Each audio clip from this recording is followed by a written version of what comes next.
Galaxy News Hour live. मध्ययुगीन समयमा पशुलाई जस्तै मान्छेलाई पनि साङ्लामा बाँधेर एक ठाउँबाट अर्को ठाउँ लैजाने र बेचबिखन गर्ने चलन थियो। त्यस्ता अमानवीय र क्रूर व्यवहारका विरुद्ध संसारमा ठुलठुला आन्दोलन र युद्ध नै भए।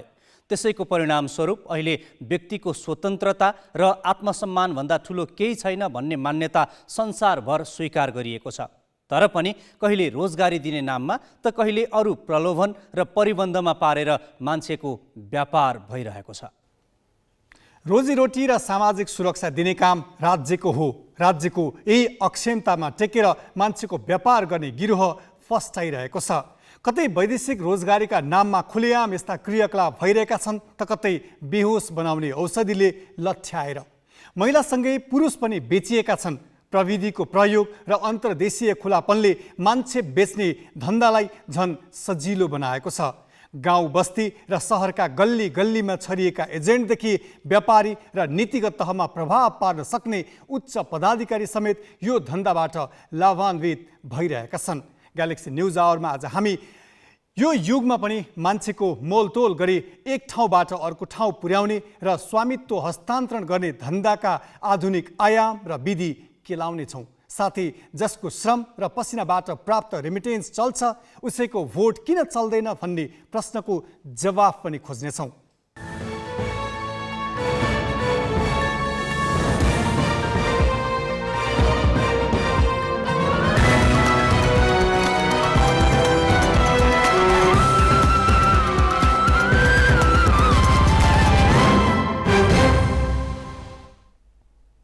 नमस्कार, यो ग्यालेक्सी न्यूज आवर। अब हेडलाइन्स।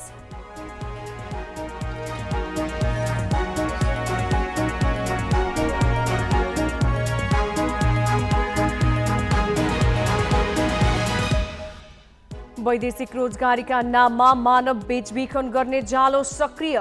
खुला सीमाको फाइदा उठाएर तेस्रो देशमा बिक्री। संलग्न अपराधी मध्ये आधा जसो कानुनी दायरा बाहिरै। देश चलाउन रेमिट्यान्स पठाउने युवा शक्ति नै सरकार छान्नबाट वञ्चित। सर्वोच्चकै आदेशको 4 वर्षदेखि बेवास्ता आयोग भन्छ व्यवस्थापन कठिन। सङ्खुवा सभामा ओडाध्यक्षले नै हडपे। वयोवृद्ध महिलाको 27 रोपनी जग्गा। एकै दिन 3 तहमा नामसारी। थाहै नदी प्रतिलिपि नागरिकता तयार। युक्रेनमा रुसको राजधानी केन्द्रित हवाई आक्रमण तीव्र। कियेभबाट 25 किलोमिटरको दूरीमा भीषण बमबारी। र मनाङ मर्स्याङदीलाई दोस्रो पटक सुदूरपश्चिम खप्तड गोल्ड कपको उपाधि। फ्रेन्च क्लब 3-1 गोल अन्तरले पराजित।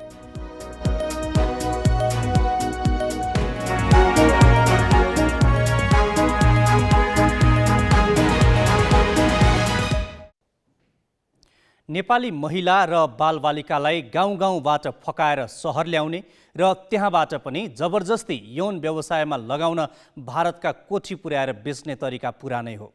अहिले त्योसँगै वैदेशिक रोजगारीको लोभ देखाएर नेपालबाट भारत र त्यहाँबाट पनि तेस्रो देशमा बेचबिखन गर्ने जालो फैलिँदै गएको छ।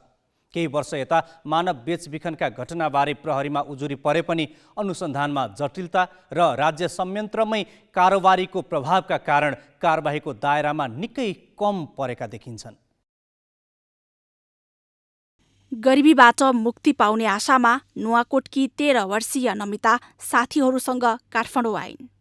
बालाजुको एक होटलमा भाडा माझ्ने काम गरिरहेकी यिनलाई गाउँमै पढाउने र पाल्ने सपना देखाएर स्वयम्भूबाट बस चढाइयो।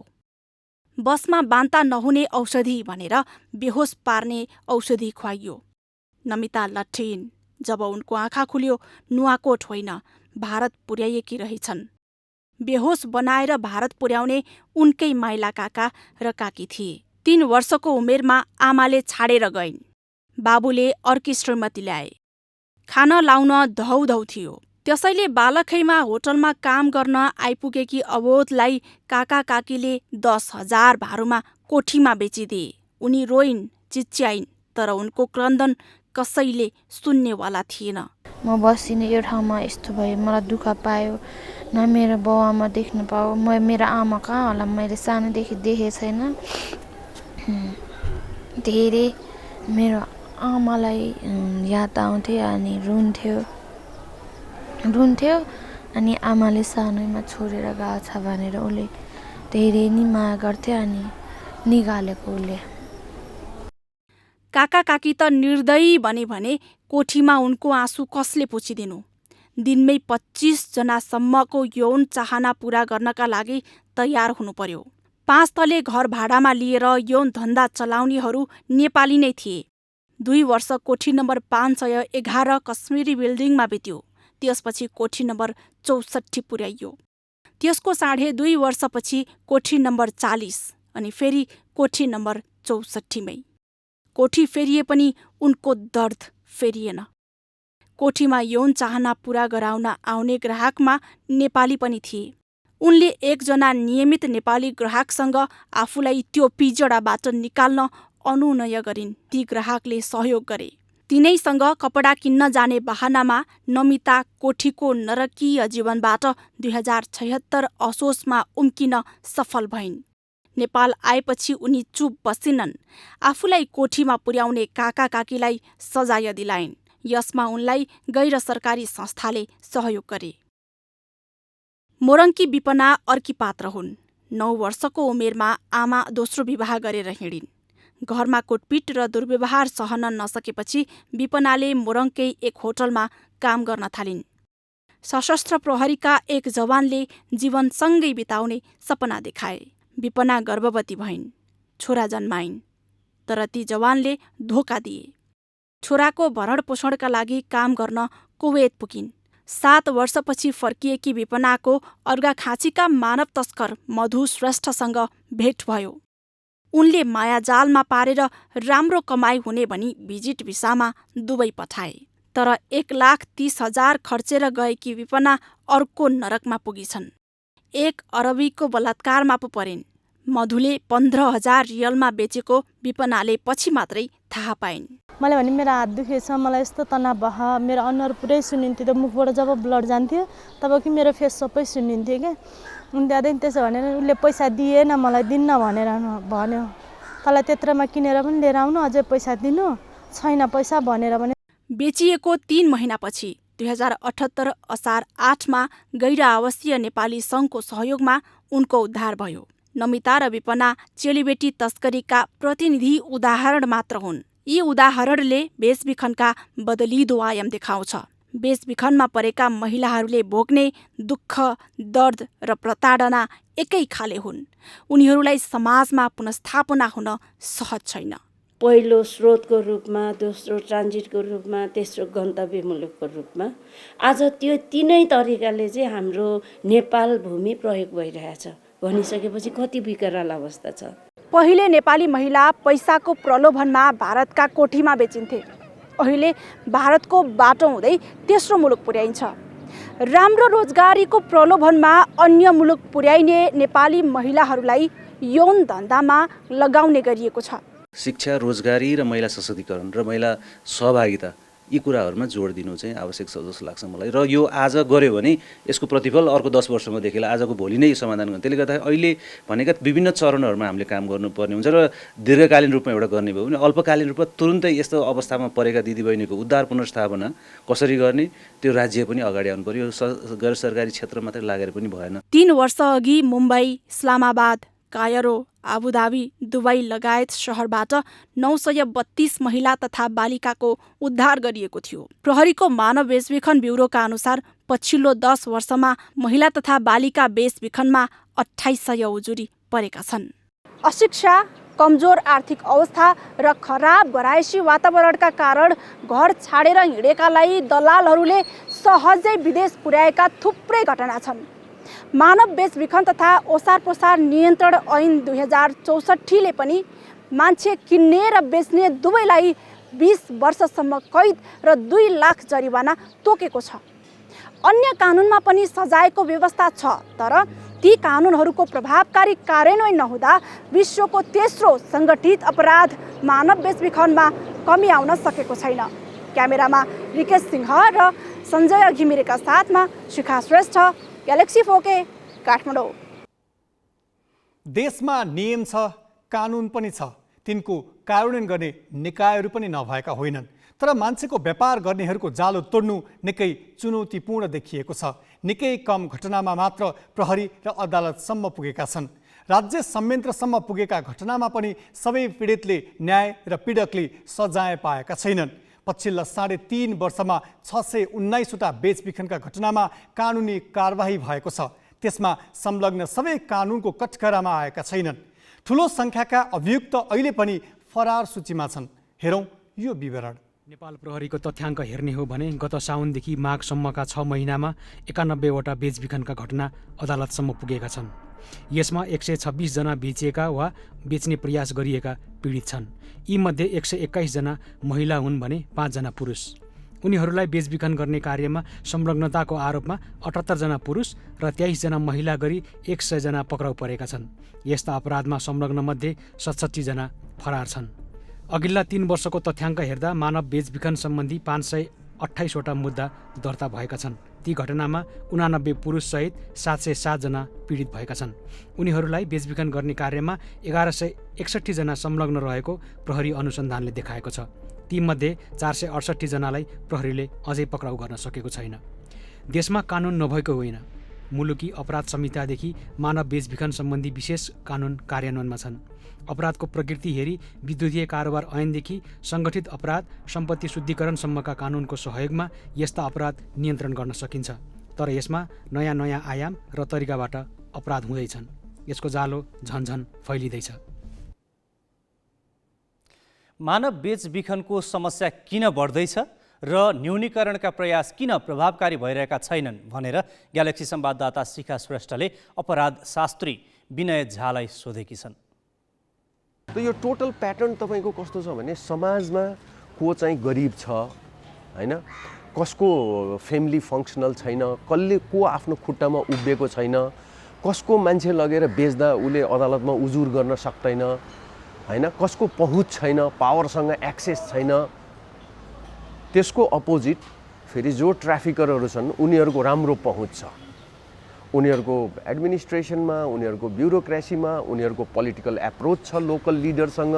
कानुनको त्रास मात्रै देखाएर अपराधीको मनोबललाई जिरोमा पुर्याउन चाहिँ सकिँदैन हैन। अब कुरो के आउँछ भने हो ल नहुनु आफैमा एउटा ठुलो कमजोरी हो। तर लले ल हुँदा पनि त्यसले फङ्सन गर्नु पर्यो, फङ्सनल ल हुनु पर्यो। यसमा सबभन्दा ठुलो कुरो नै समुदायले गर्न सक्ने छ हैन। जनचेतनादेखि लिएर स्टोरी थ्रु जान सक्ने कुराहरू हैन। त्यो परिवेश एउटा दिन सामाजिक परिवेश त समुदायकै हातमा हुन्छ नि। धेरै कुरा सबै कुरा समुदायको हातमा हुँदैन। स्टेटले दिने अपर्च्युनिटी छुट्टै छ, तर समुदायले गर्न सक्ने कुराहरू चाहिँ थुप्रै छ हैन। त समुदायसँग पनि रिसोर्सेस, गभर्मेन्टले दिने रिसोर्सेस आफ्नो अफिसलाई मात्रै भन्दा समुदायलाई दिए भयो नि। यी सबै कुरा कन्ट्रोल गर्नका लागि बटम लेभल तपाईँले नेबरहुड, छरछिमेकी, समुदायदेखि लिएर त्यसमाथि आयो अब गाविस, लोकल इलेक्टेड बडी कुन छ, त्यसले कतिको बजेट पाउँछ। अहिले त राम्रै बजेट पाउँछ के अरे हैन। त्यो बजेटमध्ये कति % उहाँहरूले इम्पावरमेन्टलाई खर्च गर्नुहुन्छ हैन, कति ट्रेन्ड गर्नुहुन्छ। सबैले एउटा प्रोडक्टिभ कार्यक्रम ल्याउनु भयो भने यो त्यति ठुलो समस्या पनि होइन। आज पनि आफ्ना नागरिक परिचयविहीन अवस्थामा वस्तुभाउ जस्तै गरी बिक्री हुन्छन् र तिनलाई अमानवीय तवरमा शोषण र दुरुपयोग गरिन्छ भन्ने कुरा यहाँका शासक प्रशासकका निम्ति लाज हुनुपर्ने हो। तर यसलाई सामान्य घटना वा समाजको अपरिहार्य नियमितताका रूपमा लिने गरिएको छ। यही कारण मान्छेको व्यापार गर्नेहरूको मनोबल बढेको छ। अड्डा अदालतदेखि नीति निर्माण तहसम्मै तिनको प्रभाव देखिएको छ अनि कुनै न कुनै नाममा पीडकले उन्मुक्ति पाइरहेका छन्। अब केही न्यूज संक्षेपमा। प्रमुख प्रतिपक्षी नेकपा एमालेका अध्यक्ष केपी शर्मा ओलीले संघीय संसदले कामै गर्न नसकेको बताएका छन्। ओलीले आज नेपाल निजामती कर्मचारी संगठनको 11औं राष्ट्रिय अधिवेशनलाई सम्बोधन गर्दै सांसदहरूले भत्ता खाने बाहेक काम नगरेको बताएका हुन्। उनले संसदलाई निकम्मा बनाइएको बताए। मुद्दा लडेर फिर्ता ल्याइएको संसदले काम गर्नै नसक्ने भएकाले निर्वाचनमा जानुको विकल्प नभएको उनको भनाइ छ। ओलीले राज्यको ढुकुटीबाट तलब सुविधा लिने कर्मचारीले सरकारलाई सहयोग गर्नुपर्ने बताए। जनता समाजवादी पार्टीको संघीय परिषद बैठक आसन्न स्थानीय तह निर्वाचनमा केन्द्रित भएको छ। पहिलो पटक बसेको संघीय परिषद बैठकमा अधिकांश सदस्यले निर्वाचनमा सत्तारूढ दलहरूबीच गठबन्धन गर्नुपर्नेमा जोड दिएका छन्। उनीहरूले एक्लै प्रतिस्पर्धा गर्दा जित्न मुस्किल हुने भएकाले गठबन्धन गर्न नेतृत्वलाई सुझाव दिएका हुन्। निर्वाचनको मिति नजिकिएकाले आवश्यक तयारी अगाडि बढाउन पनि सदस्यहरूले नेतृत्वको ध्यानकर्षण गराएका छन्। बैठकमा पार्टीभित्र बढेको असन्तुष्टिका विषयमा पनि छलफल भएको छ। बैठकमा पार्टीका संघीय परिषद अध्यक्ष बाबुराम भट्टराईले पार्टी अध्यक्ष उपेन्द्र यादवको कार्यशैलीलाई लिएर असन्तुष्टि जनाइएको राजनीतिक प्रतिवेदन पेश गरेका थिए। यादवलाई सामूहिक निर्णयका आधारमा नभई आफू खुसी पार्टी चलाएको आरोप लगाइएको प्रतिवेदनमाथि विभिन्न 8वटा समूहमा छलफल भएको थियो। नेकपा एकीकृत समाजवादीका सम्मानित नेता झलनाथ खनालले स्थानीय तहको निर्वाचनमा सत्ता गठबन्धनले साझा उम्मेद्वार खडा गर्ने बताएका छन्। एकीकृत समाजवादीको इलाम काठमाडौँ सम्पर्क मञ्चले आज काठमाडौँमा गरेको कार्यक्रममा नेता खनालले गठबन्धन कायम राख्न प्रधानमन्त्री शेरबहादुर देउवा सहमत भइसकेको दावी गरे। उनले साझा उम्मेद्वारमा सहमति हुन नसकेको स्थानीय तहमा एकीकृत समाजवादीले एक्लै प्रतिस्पर्धा गर्ने बताए। उनले हार हुन्छ भनेर नडराउने र अर्को निर्वाचनमा जितेर देखाउने दावी गरे। राष्ट्रिय प्रजातन्त्र पार्टीका अध्यक्ष राजेन्द्र लिङदेनले स्थानीय तहको निर्वाचनलाई पार्टीले आफ्नो शक्ति प्रदर्शन गर्ने अवसरका रूपमा लिएको बताएका छन्। आज सुर्खेत विमानस्थलमा सञ्चारकर्मी संघको कुराकानीमा अध्यक्ष लिङदेनले राप्रपाले जुन स्थानीय तहमा चुनाव जित्छ त्यहाँबाट नै संस्कारको राजनीति सुरु हुने दावी गरे। उनले शिक्षा, स्वास्थ्य, पूर्वाधार विकास र कृषि क्षेत्रलाई प्रमुख प्राथमिकतामा राख्दै भ्रष्टाचार रहित समाजलाई चुनावी मुद्दा बनाउने बताए। नेपाल वायु सेवा निगमको 2.5 महिनादेखि ग्राउन्डेड न्यारो बडी जहाजलाई आजदेखि सञ्चालनमा ल्याइएको छ। इन्जिनमा समस्या आएर कतारको दोहामा ग्राउन्डेड भएको जहाज मर्मतपछि सञ्चालनमा ल्याइएको हो। एउटा इन्जिन भाडामा लिएर जहाजलाई उडान योग्य बनाइएको निगमले जनाएको छ। पुस 13 गते काठमाडौँ दोहा नियमित उडानमा सुरक्षित अवतरण पश्चात पार्किङ गर्ने क्रममा जहाजको बायाँ इन्जिनमा प्राविधिक समस्या देखिएको थियो। बोलपत्र मार्फत छानिएको MTU मेन्टेनेन्स ल्यान्ड सर्भिसले इन्जिन भाडामा दिएर जहाज उडान योग्य बनाएको निगमले जनाएको छ। निगमसँग अन्तर्राष्ट्रिय उडानका लागि 2वटा वाइड बडी र 2वटा न्यारो बडी जहाज छन्। निगमले केही दिन अगाडि मात्र साउदी अरबका 3वटा शहरमा उडानको अनुमति पाएको थियो।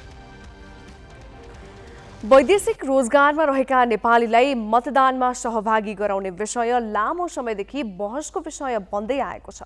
3 तहको चुनाव आउनै लाग्दा फेरि यो विषयले चर्चा पाएको छ। तर सर्वोच्च अदालतले विदेशमा रहेका नेपाली नागरिकलाई समेत मताधिकारको व्यवस्था गर्न दिएको आदेशलाई सरकारले बेवास्ता गर्दै आएको छ। यो प्रसङ्ग नवराज पाण्डेबाट। हातमा राहदानी बोकेर करिब 5 लाख नयाँ युवा वर्षेनी रोजगारीका लागि विदेश जान्छन्। उनीहरूले वर्षभरि पठाएको रेमिटेन्स मात्र झन्डै 10 खर्ब रुपियाँ हुन्छ र त्यही कारण देशको अर्थतन्त्र चलाउन सजिलो भइरहेको छ। तर देशको अर्थतन्त्रको मुख्य आधार त्यही युवा शक्तिले चुनावमा भोट हाल्न पाउँदैनन्। सर्वोच्च अदालतले विदेशमा रहेका नेपालीलाई समेत मताधिकारको व्यवस्था गर्न दिएको आदेशलाई समेत 4 वर्षदेखि बेवास्ता गरिएको छ। वैदेशिक रोजगार विभागका अनुसार 2077 फागुनसम्म श्रम स्वीकृति लिई विदेशमा काम गर्न गएका नेपालीको संख्या 44,67,000 छ। कतार, मलेसिया, साउदी अरब, संयुक्त अरब इमिरेट्स र कुवेत नेपाली कामदारका प्रमुख श्रम गन्तव्य हुन्। वैदेशिक रोजगारीका लागि सरकारले संस्थागत 110 र व्यक्तिगत 178 देशमा जान श्रम स्वीकृति दिन्छ। त्यो स्वीकृति लिएर देश छाडेपछि आफ्नो देशको प्रधानमन्त्रीदेखि वडाको अध्यक्ष छान्नेसम्मको अधिकार त्यहीँनिर छिनिन्छ। राष्ट्रिय जनगणना 2078 को प्रारम्भिक नतिजा अनुसार परिवार नेपालमै भएर पनि 21,69,000 जना विदेशमा बस्नुपर्ने बाध्यतामा छन्। मुख्यतः अध्ययन र रोजगारीका लागि नेपालीको ठूलो संख्या विदेशमा बस्नु परेको छ। राष्ट्रिय अर्थतन्त्रको ठूलो आधार नै विदेशमा बस्ने नेपालीले पठाउने रेमिट्यान्स हो। स्वदेशमा रोजगारी नपाउनाले धेरै नेपाली बालिग नहुँदै राहदानी बनाएर विदेश जाने तयारीमा लाग्छन्। आफूले परदेशमा रगत पसिना बगाएर स्वदेशमा पठाएको रेमिट्यान्स चल्ने तर भोट किन नचल्ने उनीहरूले दुखेसो गरिरहेका छन्। स्थानीय निकायको चुनाव लगायत देशमा हुने सम्पूर्ण निर्वाचनमा हामी प्रवासमा रहेका नेपालीहरूले पनि आफ्नो मताधिकार प्रयोग गर्न पाउनुपर्छ। हामी पनि नेपालको नागरिक हो, प्रवासमा बसेर रेमिटान्सबाट देशमा टेवा पुर्याउन सक्छौँ भने हाम्रो भोटको पनि देशमा आवश्यकता छ। हामीले पनि हाम्रा नेता चुन्ने, हाम्रा प्रतिनिधि चुन्ने अधिकार छ। भोट दिन अधिकार राखेपछि भोट दिन पाउनुपर्छ। सर्वोच्च अदालतले विदेशबाट पनि मत दिन पाउने व्यवस्था गर्न आदेश दिएको 4 वर्ष बितिसक्यो। त्यो आदेश कार्यान्वयनका लागि सरकारका तर्फबाट कुनै पहल नै नगरेका कारण यसपालिका चुनावमा पनि उनीहरू मतदानको अधिकारबाट वञ्चित हुने भएका छन्। कानुनी र व्यवस्थापकीय जटिलताका कारण विदेशबाट मतदान सम्भव नभएको निर्वाचन आयोगको तर्क छ। हामीले चाहँदैमा पनि विभिन्न मुलुकहरूको त्यहाँको सिस्टमले पनि असर गर्छ। जहाँ निर्वाचनै छैन ती देशहरूमा हामी निर्वाचन गर्छौँ, फेरि त्यहाँ निर्वाचन भइसकेपछि अब त्यहाँ जमघट होला अथवा उहाँहरूले राजनीतिक क्रियाकलाप गर्न खोज्नु होला, त्यसको लागि त्यो मुलुकले स्वीकृति दिन्छै दिन्न। दोहोरो मुलुकको एउटा सम्झौता पनि होला। त्यस्ता विविध एक्सर्साइज नगरिकन हामीले यी कुराहरूलाई जति भन्नलाई सजिलो छ, साँच्चैकै व्यवहारमा लागू गर्नलाई धेरै एक्सर्साइज, धेरै सहमति, धेरै पूर्वाधारको व्यवस्था गर्नुपर्ने भएको हुनाले यसलाई चाहिँ आयोगले एकदमै मनन गरेको छ। 2074 चैत 7 मा सर्वोच्च अदालतका न्यायाधीश सपना प्रधान मल्ल र पुरुषोत्तम भण्डारीको संयुक्त इजलासले विदेशमा रहेका नेपालीलाई विदेशमै मतदानको अधिकार सुनिश्चित गर्न 6 बुँदे निर्देशनात्मक आदेश दिएको थियो। सर्वोच्चको आदेश 4 वर्षसम्म पनि कार्यान्वयन नहुनुमा प्राविधिक जटिलताभन्दा बढी राज्य संयन्त्रको इच्छाशक्ति नै बढी जिम्मेवार देखिन्छ। क्यामेरामा जय तामाङका साथ बासु खड्का र जितेन्द्र झा, ग्यालेक्सी फोके, काठमाडौँ। विदेशमा रहेका नेपालीले पनि मतदानको अधिकार प्रयोग गर्न पाउनुपर्छ भनेर आवाज उठेको 1 दशक बढी भइसकेको छ। 2074 सालमा त सर्वोच्च अदालतले नै आउँदो निर्वाचनसम्म विदेशमा रहेका नेपालीले पनि मतदानमा सहभागी हुन सक्ने वातावरण मिलाउनु भन्ने आदेश नै दियो। तर यसका लागि न निर्वाचन आयोग तात्यो न त सरकार नै। त्यसै सन्दर्भमा विदेशमा रहेका नेपालीलाई हामीले सोधेका छौँ, मतदानमा प्रक्रियामा सहभागी हुन नपाउने अवस्था आउँदा तपाईँलाई कस्तो लागेको छ? देशको आर्थिक मेरुदण्डको रूपमा रेमिट्रान्स रहिरहेको छ। बजेट निर्माणमा सबैभन्दा ठुलो हिस्सा रेमिट्रान्स रहँदै आएको अवस्थामा त्यो रेमिट्रान्स पठाउने नेपालीहरूलाई चाहिँ राज्यले आफ्नो नीति निर्माण तमसमा प्रतिनिधि छान्ने सवालमा चाहिँ नेपालीहरूलाई समेट्न सकिरहेको छैन। उनीहरूको आवाजलाई पनि त्यहाँसम्म पुर्याउनु पर्छ भन्ने विषयमा राज्यले सोचेको छैन। मताधिकारको प्रयोग गर्न पाइने व्यवस्था गर्न अनुरोध पनि गर्दछु। विदेशबाट पठाएको रेमिट्यान्स चल्ने तर विदेशमा रहेका सम्पूर्ण नेपालीहरूको मत नचल्ने यो बहुत गैर जिम्मेवारपन र विदेशमा रहेका नेपालीहरूलाई गरिएको सौतेली व्यवहार हो भन्ने मेरो बुझाइ छ। हामी सम्पूर्ण नेपाली प्रवासमा बसेर रेमिट्यान्सबाट हामीले देशमा टेवा दिन सक्छौँ भने हाम्रो भोट पनि देशलाई आवश्यक छ। हामी प्रवासीले पनि नेता छान्ने, प्रतिनिधि छान्ने अधिकार हामीले पनि राख्दछौँ र हामीले भोट दिने अधिकार राखेपछि भोट दिन पाउनुपर्छ। हामीहरूले पठाएको रेमिटेन्सले देश चल्छ, पैसाको प्रयोग हुन्छ। दुःख सुखमा हामी विदेशमा बस्ने नेपालीहरू आफ्नो घाँस बास काटेर, आफ्नो सेलेरी काटेर राज्यको लागि सहयोग गरेको अवस्था हुन्छ। तर राज्यले हामीले पाउनुपर्ने अधिकार भोटर लिस्टबाट हामीहरूलाई वञ्चित गरेको छ। अहिले देशमा यो सङ्घीय चुनाव, अब हजुरको स्थानीय चुनावमा सरकारले नै यसरी यो बाहेस गरेर यत्रो विदेशमा भएको ठुलो नेपालीहरूलाई नै बाहेस गरेर उहाँहरूको नोट चल्ने, भोट नचल्ने भन्ने छ। यसले चाहिँ धेरै ठुलो असर पर्छ जस्तो लाग्छ। युवा जनशक्ति जसले देशको प्रत्यक्ष अर्थतन्त्रमा चाहिँ यसले इफेक्ट गर्छ होइन, उहाँहरूलाई चाहिँ बाहिर राखेर नेपाल सरकारले गर्ने चुनावको कुनै आवश्यकता हुन्छ जस्तो मलाई लाग्दैन। त्यसैले नेपाल सरकारले जसरी हुन्छ यो अब आउने चुनावमा हाम्रो बाहिरको प्रवासमा रहेको सम्पूर्ण नेपालीहरूलाई चाहिँ भोट गर्ने सुनिश्चितता एउटा चाहिँ माहौल बनाइदिनु पर्यो। निर्वाचनका नाममा कतिपय नगरे पनि हुने खर्च भइरहेको हुन्छ, कतिपय नगरी नहुने खर्चमा भने अनावश्यक बहानाबाजी गरिएको देखिन्छ। यदि राज्यले चाहेमा विदेशमा रहेका नेपालीलाई मतदानको व्यवस्था गर्न नसक्ने होइन, कसरी गर्ने भनेर पनि सर्वोच्च अदालतको आदेशले निर्देश गरेको छ। त्यसैले यसमा प्राविधिक वा अरू कुनै कारण देखाउनु भनेको राज्य आफ्नो जिम्मेवारीबाट पन्छनु बाहेक केही होइन। अब पालो सही कि गलतको।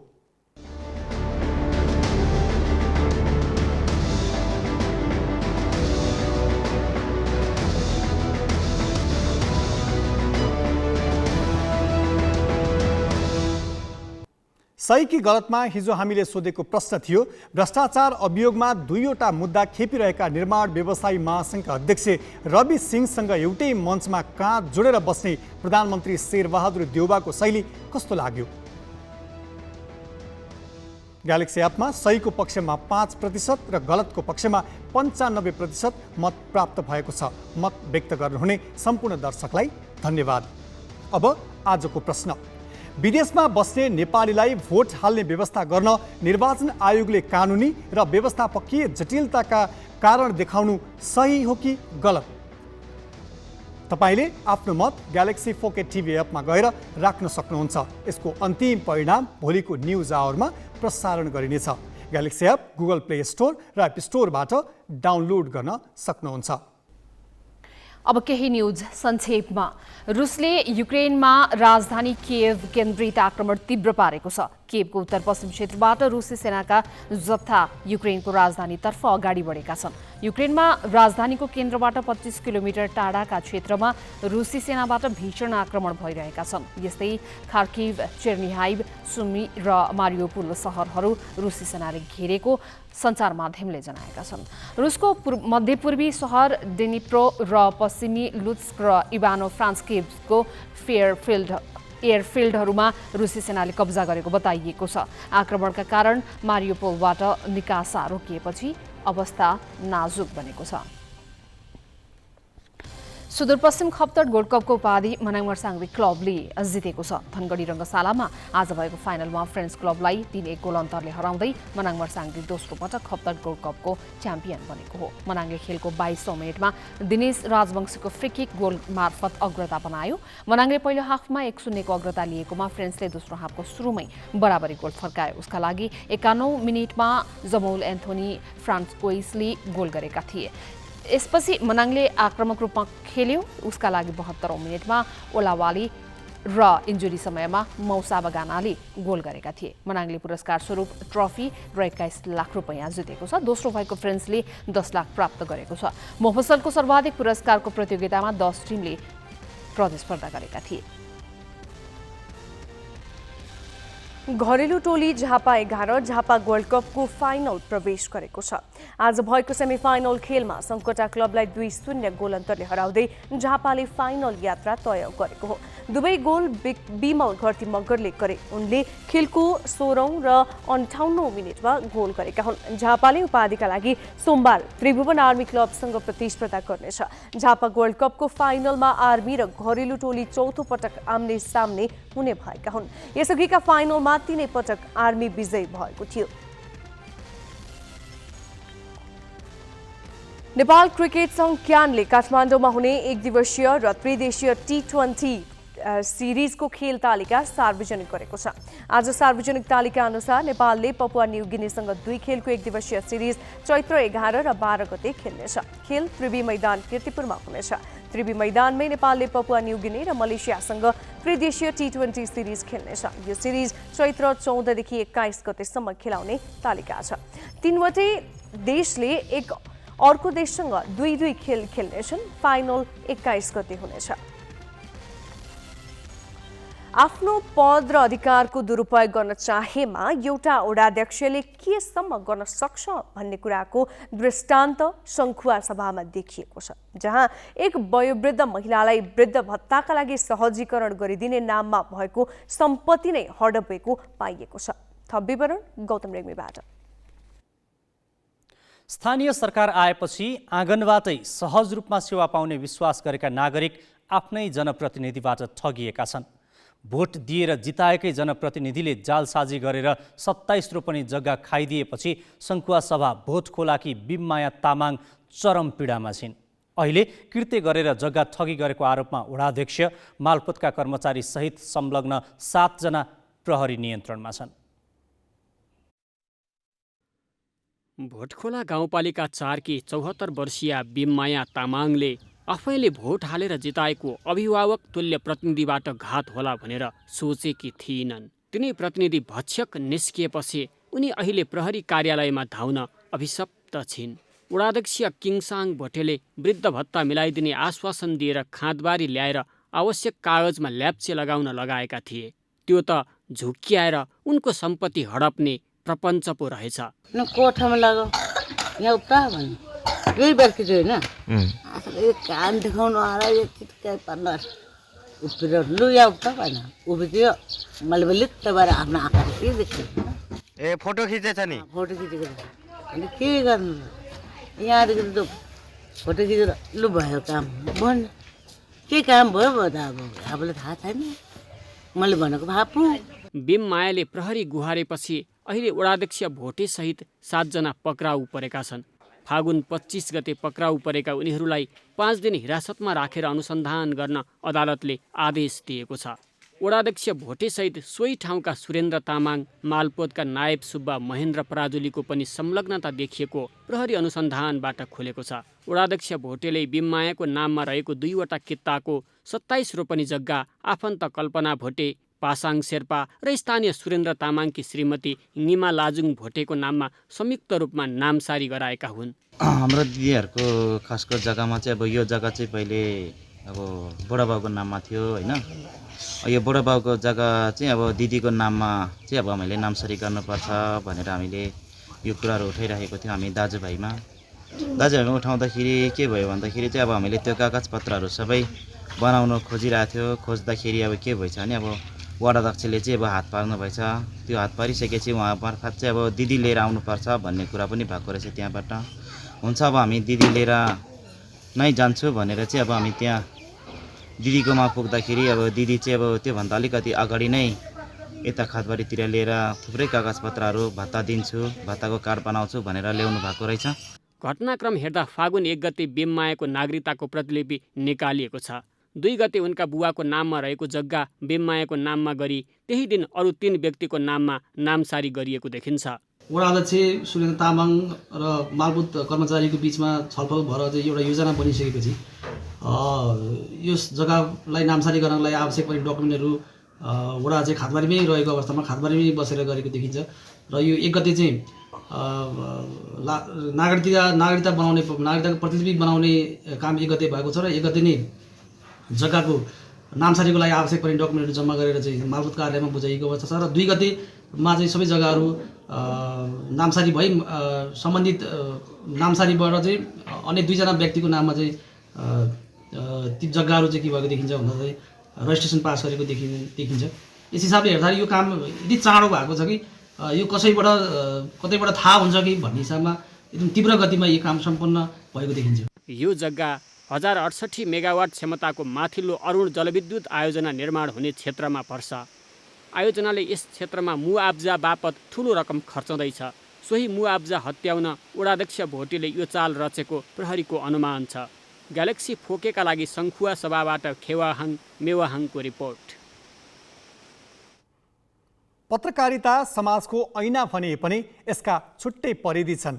गलत सूचना दिए त्यसले पार्ने प्रभाव कुनै शक्तिशाली हतियारभन्दा कम हुन्न।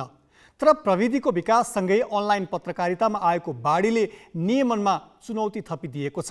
सञ्चार माध्यममा आएका सामग्रीबारे अहिले प्रेस काउन्सिलमा उजुरीको चाङ लागेका छन्।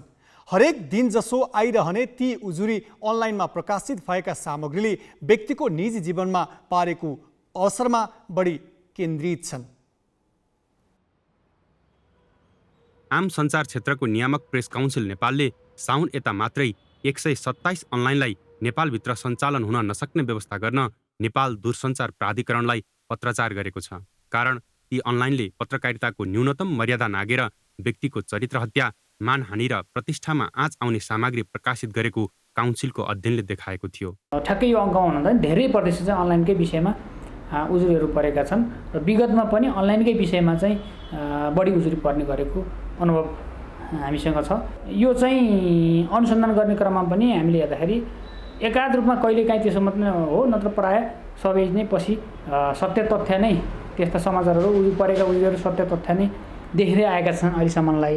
अहिलेसम्मको तथ्याङ्क केलाउँदा काउन्सिलमा 136 अनलाइनबारे सिधै गुनासो आएको छ भने काउन्सिलले सो अनुगमन गर्दा 193 अनलाइनमा पत्रकारिताका मूल्य मान्यता विपरीतका सामग्री सम्प्रेषण भएको फेला पारेको छ। सूचना तथा प्रसारण विभागमा समाचार दिने प्रयोजनले 3200 अनलाइन दर्ता छन्। दर्ता नभई चलेका वा नेपाल बाहिर बसेर विषयवस्तुलाई आधारहीन र उत्तेजक तवरमा प्रस्तुत गर्ने कयौं गुणा बढी छन्।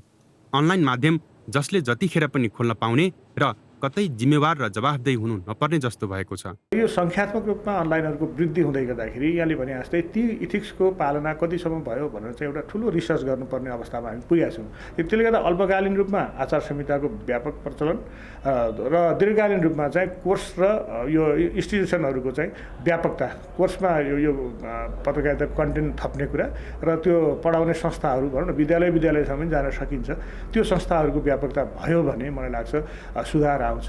र अर्को कुरा हामी आफै पत्रकारहरू जसले अनलाइन चलाइरहेका छौँ, म आफूलाई पनि भन्नु, तपाईँ आफै पनि हुनुलाई अर्को आफै पनि यसलाई इन्डिभिजुअलाइज गर्नुभन्दा पनि जुन हामी छौँ पात्रहरू, हामी पात्रहरूको सामाजिक उत्तरदायित्व के भन्ने कुरामा हामी आफै पनि सोध्नुपर्छ। दर्ता प्रणाली र कसिलो नियमन अभाव एउटा समस्या छ। अर्कोतिर पाठक दर्शकले विश्वसनीयता जाँच नगरी हावादारी विषयवस्तु पत्याएर सामाजिक सञ्जालमा फैलाउँदा पनि स्तरहीन सामग्रीको बजार अनपेक्षित रूपमा बढेको छ। फ्युचरमा गएर जो कन्टेन्ट जेनेरेटर बन्दै हुनुहुन्छ, अहिले त हामी सिटिजन जर्नलिजमको पनि कुरा गरिरहेछौँ नि त। अनलाइन जर्नलिस्टहरू सबै युनिभर्सिटीमा जर्नलिजम पढेर आउनुभएकोहरू हुनुहुन्न होइन, त्यो भएर पनि समस्या भएको होइन। उहाँहरूलाई पनि जस्तो कतिपय ठाउँमा उहाँहरू इथिकल्ली यो गर्न हुँदैन भनेर कन्सियस भए पनि उहाँहरू चाहिँ अलिकति क्लिकबेटको लोभमा पनि उहाँहरूले केही न केही डिफामेसनको केसेसहरू उहाँहरूले अथवा चाहिँ अलिकति सेन्सिबल नभइकन कन्टेन्टहरू जेनेरेट गर्नुभएको देखिन्छ। त्यो कारणले गर्दा when we are talking about citizen journalism, online journalism, अहिले आएर हामीले के गर्न सक्दैनौँ त भन्दा कन्टेन्ट कम्प्लिटली इन्टरनेटलाई कन्ट्रोल गर्छौँ भनेर यो पोसिबल हुने कुरा होइन। त्यो भएकोले नियमन गर्नको लागि चाहिँ के गर्न सकिन्छ त भन्दाखेरि मल्टी सेक्टर्सहरूलाई इन्भल्भ गरेर होइन, जस्तो स्कुलको करिकुलामै हामीले चाहिँ जस्तो इथिकल कन्टेन्टहरू क्रिएट गर्नको लागि कोर्सहरू डिजाइन गरेर गर्न सकिन्छ कि होइन, मिडिया लिट्रेसी बढाएर। इन्टरनेटको सहायताले सबैको हातमा पुग्ने सहज माध्यम बनेको अनलाइन मिडिया सूचना र विचार सम्प्रेषणको सबैभन्दा प्रभावकारी माध्यम बनेको छ। तर पेशागत मर्यादाको ख्याल नगरी जथाभावी सामग्री प्रस्तुत गर्ने प्रवृत्तिले समग्र पत्रकारिताकै विश्वसनीयता सङ्कटमा पर्दैछ। सुनसरी सहकर्मी प्रकाश तिमसिनाको सहयोगमा क्यामेरामा सबिन महर्जनका साथमा मिलन बुढाथोकी, ग्यालेक्सी फोके, काठमाडौँ। अब स्थानीय सरकारका 5 वर्षे समीक्षा रिपोर्ट कार्डको पालो। आजको रिपोर्ट कार्डमा प्रकाश तिमसिनाको सहयोगमा तयार पारिएको सुनसरीको इटहरी उपमहानगरपालिकाको नालीबेली। इटहरी उपमहानगरपालिकामा 2074 सालको चुनावमा सबै दलका उम्मेद्वारले आफ्नो पक्षमा मत ल्याउन ठूलै कसरत गरे। तर एमालेबाट उम्मेद्वार बनेका द्वारिकलाल चौधरी र लक्ष्मी गौतम विजयी बने। इटहरीलाई हिलो धुलो मुक्त पार्ने, डुबानको दीर्घकालीन समस्या समाधान गर्ने, खोला पैनीका सार्वजनिक जग्गा ओगटेर बनेका संरचना हटाउन चुनाव जितेकै भोलिपल्टै डोजर लिएर जाने जस्ता लोकप्रिय भाषण चौधरीलाई चुनाव जिताउने मुख्य आधार बने। के काम गर्नुहुन्छ? के को 1 वर्ष पर्खिन्छ? यहाँ इटहरी वासीहरू वर्षमा डुबानमा परिरहेका छन्। डुबानमा डुबेको जनतालाई ठुलो ठुलो मेयरको हैसियतले हेर्न सक्दिन। पदबहाली गरेको भोलिपल्ट खुलेका खोला नाला पैनीमा डोजर चल्छ जहाँ अवरोध सिर्जना गरिएको छ। घोषणापत्रमा उल्लेख गरिएका उनका प्रतिबद्धता पनि चुनावी भाषणभन्दा कम थिएनन्। तिनै अधिकांश पूरा भएका छैनन्। 100 दिनमा बनाउँछु भनेको सार्वजनिक शौचालय अहिलेसम्म बन्न सकेन। मेडिकल कलेज खोल्ने बाचा पूरा भएन। 300 शय्याको अस्पताल बनाउने प्रतिबद्धता 15 शय्याको निर्माणाधीन। इटहरी चक्रपथ नारामै सीमित। खोला पैनीको दीर्घकालीन समाधान भएन। वर्षेनी डुबान। कागज रहित सेवाको प्रतिबद्धता पूरा भएन। उद्योग खोल्न सहुलियतको व्यवस्था गर्ने प्रतिबद्धता, तर भएका उद्योग नै टिकाउन समस्या। घर गाउँमा रोजगारीको व्यवस्था गर्ने प्रतिबद्धता, तर रोजगारीका लागि विदेश पलायन बढ्दो। केही काम नभएका होइनन्। उपमहानगरपालिकाभित्र 130 किलोमिटर सडक कालोपत्रे भएको छ।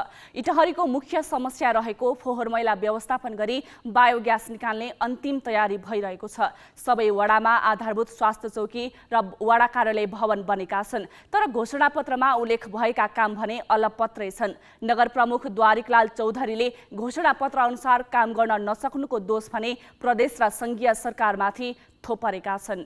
प्रदेश संसद चाहिँ इटहरी पेरिफेरीमा राख्यो भन्यो त, अन्तर्राष्ट्रिय क्रिकेट मैदान भन्यो त, सिटी हलको डिपिआर भइसकेको थियो, 2000 मान्छे अट्ने प्रदेश र संघीय सरकारले बजेट दियो त, दिएन नि त।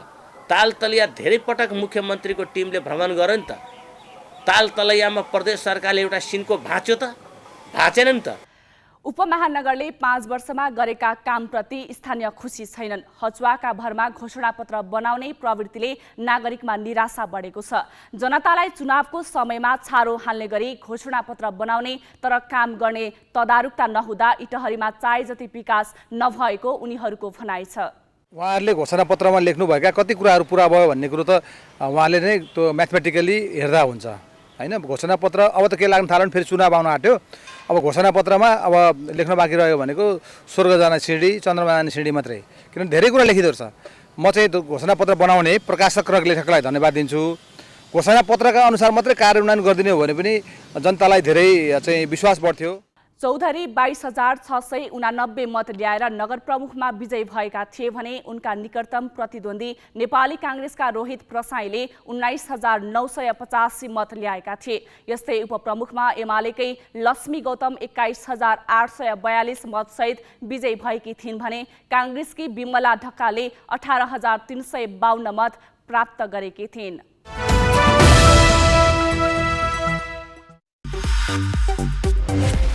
बिजनेस न्यूजका साथमा कर्पोरेट पे व्यावसायिक भुक्तानीलाई सरल बनाउँदै प्रणालीमा आबद्ध हुन आजै आफ्नो ब्याङ्क तथा वित्तीय संस्थामा सम्पर्क गर्नुहोस्।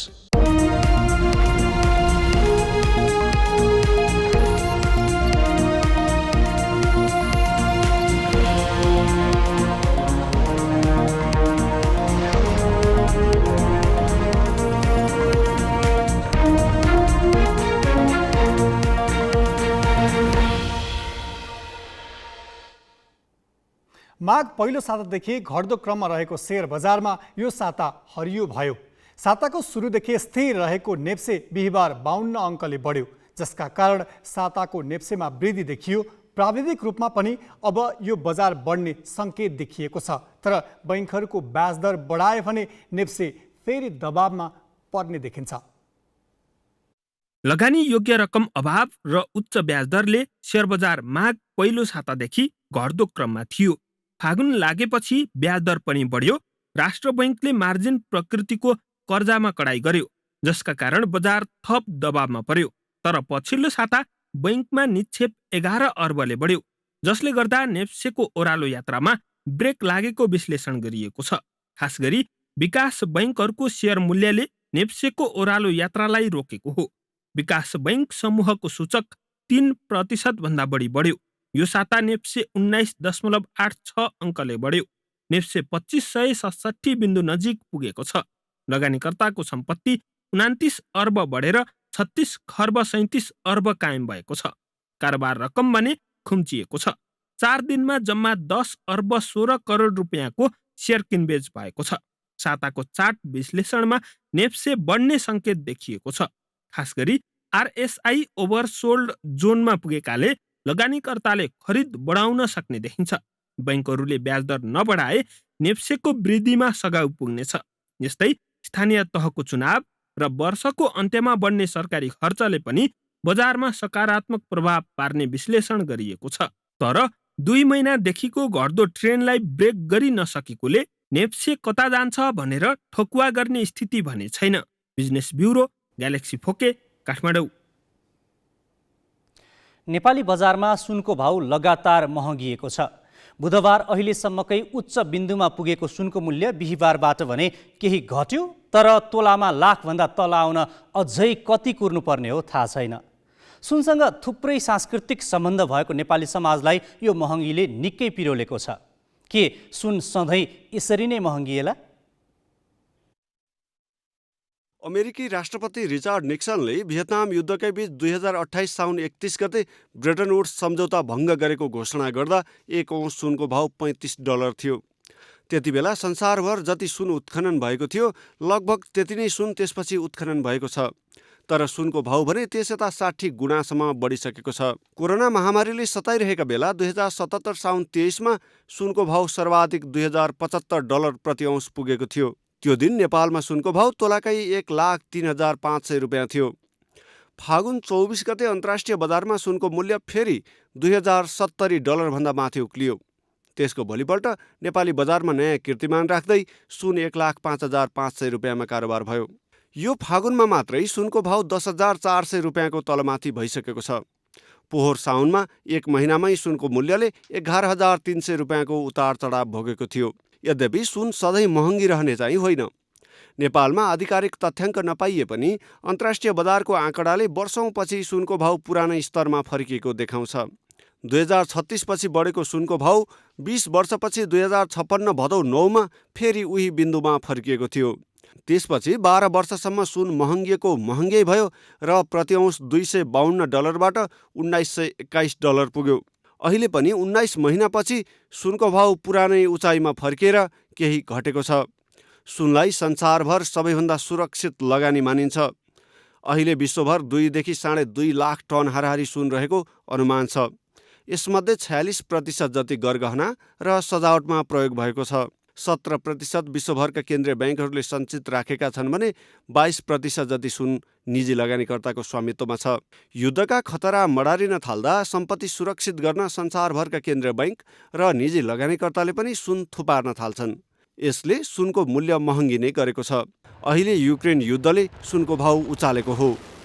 अर्कातिर डलरको भाउ पनि सँगसँगै बढेपछि नेपाली उपभोक्ताका लागि सुन झन्झन महँगो भएको छ। तर सुनको भाउ लामो समय यसरी नै बढिरहने छैन, बिस्तारै सस्तिनेछ। विनय बन्जारा, ग्यालेक्सी फोके, काठमाडौँ। युक्रेनमाथि रुसले गरेको आक्रमणको विरोधमा रुसमाथि प्रतिबन्ध लगाउने राष्ट्रहरूको सूची बढ्ने क्रममा छ। तर सबैभन्दा धेरै तेल निर्यात गर्ने दोस्रो राष्ट्र रुसमाथिको प्रतिबन्धले विश्वमा कस्तो असर पर्ला अनि रुसले तेल निर्यात बन्द गर्यो भने विश्वले पेट्रोलियम पदार्थको माग कसरी धान्ला? विश्वभर एक दिनमा 9 करोड 90 लाख ब्यारल तेल खपत हुन्छ। रुसले मात्र एक दिनमा 1 करोड ब्यारल तेल उत्पादन गर्छ र त्यसमध्ये 50 लाख ब्यारल तेल निर्यात गर्छ।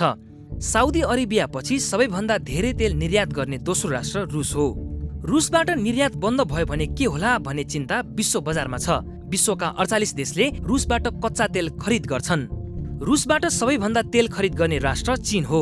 त्यस्तै अमेरिकाले रुसबाट 3% तेल खरिद गर्छ। बेलायतले आफ्नो मागको 8% रुससँग खरिद गर्छ। अमेरिका र बेलायतले रुसको तेलमा प्रतिबन्ध लगाएपछि विश्वको तेल बजार तरङ्गित भएको छ। युरोपमा खपत हुने 40% ग्यास र पेट्रोलियम पदार्थ रुसबाट नै निर्यात हुन्छ। त्यसैले युरोपियन युनियनले अझै पनि रुसको कच्चा तेलमा प्रतिबन्ध लगाएको छैन। अमेरिका र चीनपछि सबैभन्दा धेरै तेल खपत गर्ने राष्ट्र भारत हो। तर भारतले रुसबाट मागको 3% कच्चा तेल मात्र खरिद गर्दछ।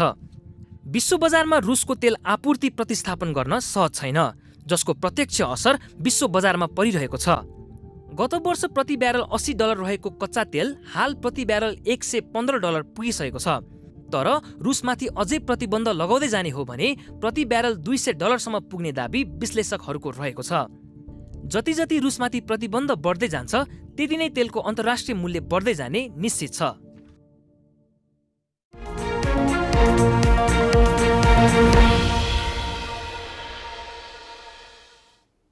नेपाली खेलकुदमा एकाध बाहेक धेरै जसो खेलको प्रतियोगिता नै हुँदैन। अझ रात्रिकालीन प्रतियोगिता आयोजना त नेपाली खेलकुदमा सपना जस्तै हो। यसको मुख्य कारण पूर्वाधार नहुनु नै हो। यद्यपि ललितपुरमा 4 दशकदेखि रात्रिकालीन टेबल टेनिस प्रतियोगिता हुँदै आएको छ, जहाँ अन्तर्राष्ट्रिय स्तरमा प्रतिस्पर्धा गरिसकेका र गरिरहेका राष्ट्रिय खेलाडी समेत प्रतिस्पर्धामा छन्।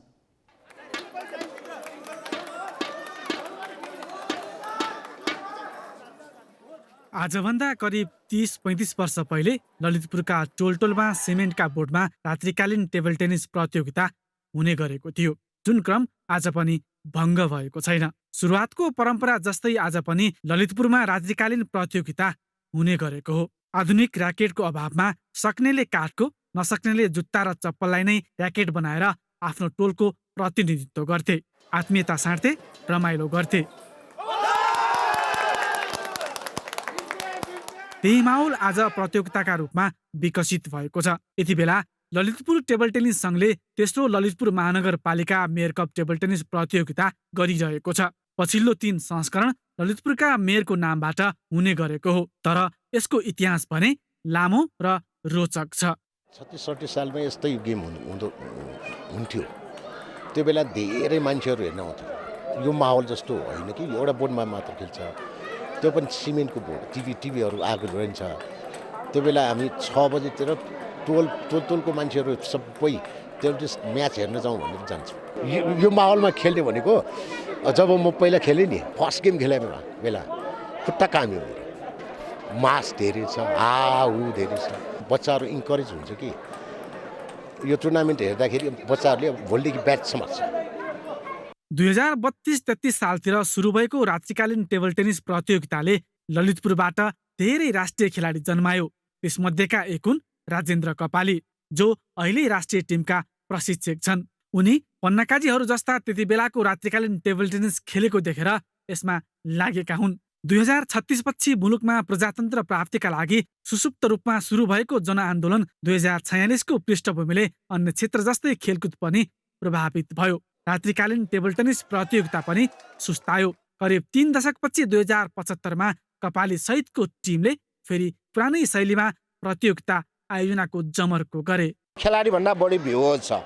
यति राति बच्चादेखि हाम्रो आमाहरू, बाजे बजेहरू, झ्यालबाट, कौसीबाट भनेपछि हामीले 35 वर्षको त्यो भिजिटलाई एकचोटि फेरि रिभाइज गर्न हामीले ट्राई गऱ्यौँ र सक्सेस भयौँ। एकजना बच्चा भाग लिएछ, उहाँको काका काकी, दाई दिदी, बाजे बजे 10-15 जना यहाँ हेर्न आइरहेछ। यो माहौल देख्दा चाहिँ एकदमै ग्रेट फिल हुन्छ। ललितपुर टेबल टेनिस सङ्घले महानगरपालिका र होडालाई समन्वय गरेर प्रतियोगिताहरू सुरु गरेपछि यसको रौनक नै अर्को भएको छ। फुटबलको विश्वकप आयोजनाका लागि विभिन्न राष्ट्रले जस्तै यति बेला ललितपुरका विभिन्न होडाले पनि प्रतियोगिता आयोजना गर्न हानथाप गरिरहेका छन्। एकदम प्रेसर भएको थियो अस्ति पनि होइन, 2-3 वटा ओडाहरू आउनुभयो। अब कसलाई दिने भनेर हामीलाई पनि निर्णय गर्न गाह्रो भएको अवस्था थियो अस्ति, तर हामीले त्यो मिलाइसकेका छौँ। हामीले अब अझै पनि यो चाहिँ निरन्तर चाहिँ यो हुने नै छ होइन, यो हुन्छ पनि यो, किनभने हामी 4औँ-5औँसम्म पनि हाम्रो फिक्स भइसकेको छ। अझ पनि म गर्छु भन्नेहरू चाहिँ यहाँ चाहिँ आइराख्नु नै भएको छ अहिले पनि। 2075 मा सम्पन्न रात्रिकालीन प्रतियोगिता खेल्दै हौसिएकी इभाना थापा 14 वर्षको उमेरमा नै सिनियर राष्ट्रिय टोलीमा परिन्। राष्ट्रिय टोलीकी कान्छी खेलाडी इभाना आफूलाई खेल दुनियाँमा चिनाएको श्रेय यही प्रतियोगितालाई दिन्छन्। मेयर कप खेलेर नै अलिकति सबैसँग चिनजान भएको, मलाई पनि सबले त्यति बेलै चिन्न थाल्नु भएको। म भर्खर खेल्न स्टार्ट गरेको थिएँ, अनि त्यति बेला चाहिँ म 3rd भएको थिएँ। त्यति बेला त्यस्तो याद भएन। सेकेन्ड गेममा चाहिँ अस्ति भर्खर भएको, अनि त्यसमा चाहिँ म 1st भएको थिएँ। टोल र छिमेकमा हुने प्रतियोगिताले मनोरञ्जन मात्रै दिँदैनन्। खेल हेर्न आएका बालबालिकालाई भोलि टेबल टेनिसको र्याकेट आफूहरूलाई जस्तै समात्ने प्रेरणा दिने विश्वास राजेन्द्र कपालीहरूको छ। वसन्त ऋतुको आगमन अगावै वनपाखामा लाली गुराँसको थुङ्गा फक्रिएका छन्। लाली गुराँसले वनपाखा ढकमक्क छ, डाँडा काँडा राताम्मे बनेका छन्। गुराँसको सुन्दरताले जो कोहीमा उमङ्ग थप्छ। अर्घाखाँची सहकर्मी घनश्याम पौडेलले अलमदेवी पुगेर क्यामेरामा कैद गरेका दृश्य हेरौँ।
हामी ग्यालेक्सी न्युज आवरको अन्त्यमा छौं। जाँदा जाँदै हेडलाइन्स।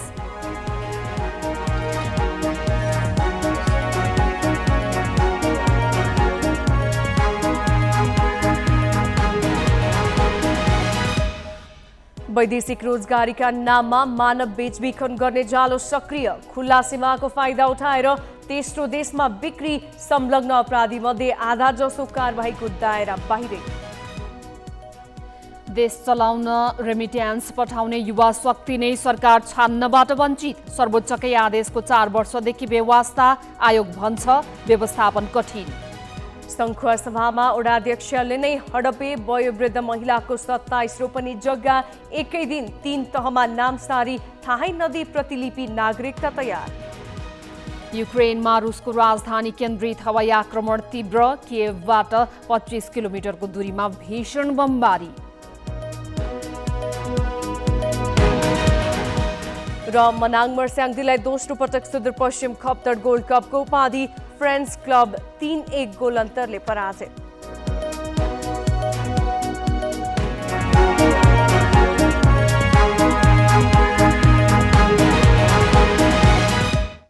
आजलाई ग्यालेक्सी न्युज आवर सकियो। नमस्ते।